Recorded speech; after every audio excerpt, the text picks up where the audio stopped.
גן עדן, גן עדן. כל הזמן גם אמרנו כל השנים שאנחנו חיים בקאנטרי. אנחנו חיים בגן עדן ואין מקום יותר טוב מזה. זהו, הכל התפוצץ לנו בפנים בעצם, באותו בוקר.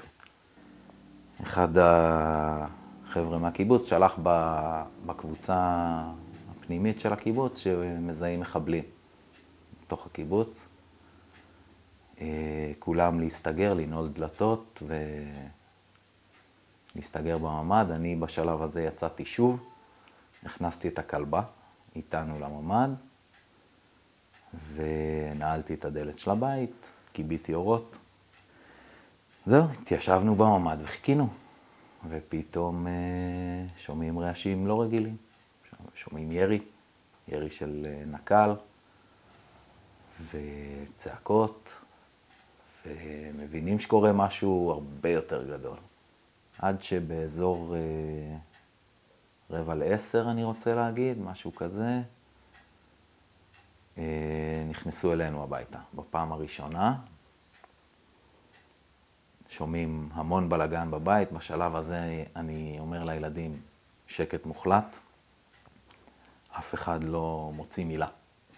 שלב מסוים הגיעו לדלת של הממד, ניסו לפתוח אותה, אני החזקתי את הידית,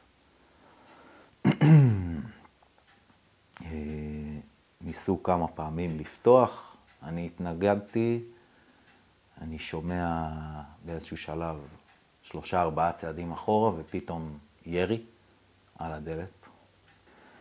אני עמדתי ממש על הדלת והחזקתי את הידית ומזל, פשוט ככה. פשוט מזל, חוליה אחרת שהייתה מחליטה שהיא מרססת את הדלת, לא הייתי יושב פה היום, כנראה.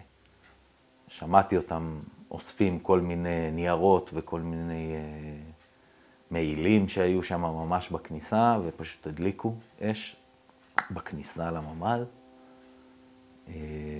בגלל שהדלת שלי לא נסגרה עד הסוף, אז גם הגומייה לא אטמה. והתחיל להיכנס המון עשן. בחיים שלי לא פחדתי ככה, בחיים שלי לא ראיתי כזה פחד בעיניים של אחרים.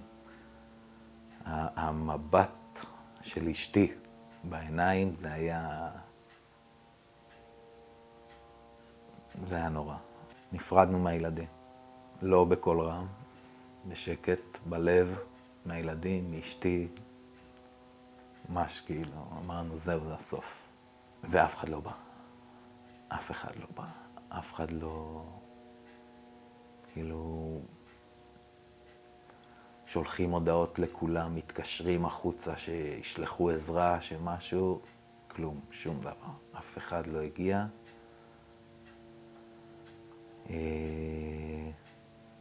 יושבים, נחנקים, פשוט ככה.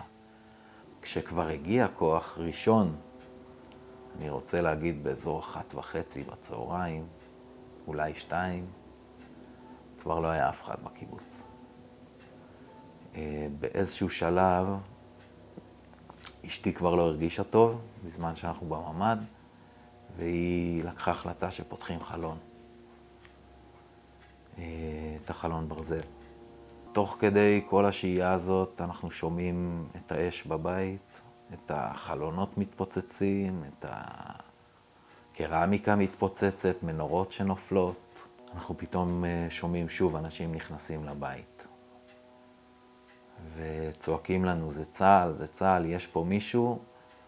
שוב אמרתי לכולם, תהיו בשקט. אף אחד לא מוציא מילה. תוך כדי שאני שומע את הצעדים החוצה מהבית, אני שומע את השכנה שלי צועקת. זה צרפתי, תוציאו אותם, זה צרפתי. הם שמה, זה צרפתי. אז הם חזרו פנימה. משפחת צרפתי, אתם פה, אתם בחיים. בסוף השתכנעתי שזה חיילים. פתחנו את הדלת, עומד מולי חייל עם כל הציוד עליו. אני לא אשכח את זה, זה אומר, הוא עומד מולי ועם דמעות בעיניים. כל פעם שאומרים לי, הניצולים מניר עוז, אם אני שומע את הביטוי הזה, הניצולים מניר עוז, בניר עוז אין ניצולים, יש שורדים. אף אחד לא בא להציל אותנו. בשום שלב אף אחד לא בא להציל אותנו.